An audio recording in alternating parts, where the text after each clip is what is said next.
नमस्ते प्रणाम। मैं पवन सिंह 29 सितंबर को आ रहा हूँ अंबेडकर नगर महोत्सव में। जी हाँ दोस्तों, आ रहे हैं पावर स्टार पवन सिंह तबाही मचाने के लिए 29 तारीख को अंबेडकर नगर में बवाल स्टेज शो करने वाले हैं पावर स्टार पवन सिंह। तो जितने भी पावर स्टार पवन सिंह के फैंस हैं, आप लोग 29 तारीख को आइए अंबेडकर नगर और पावर स्टार पवन सिंह का बवाल स्टेज शो का मजा लीजिए भाई। और क्या कुछ बोला है उस स्टेज शो के बारे में पावर स्टार पवन सिंह, सुन लीजिए वीडियो।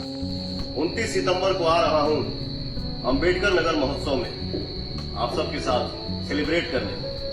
धन्यवाद हमारे डीएम सर, सीडीओ सर और पूरा जिला प्रशासन। तो भाई लोग तैयार रहिएगा तबाही मचाने के लिए। पावर स्टार पवन सिंह खुद ऐलान कर चुके हैं। तो जितने भी पावर स्टार के फैंस हैं लगातार स्टेज शो करने वाले हैं।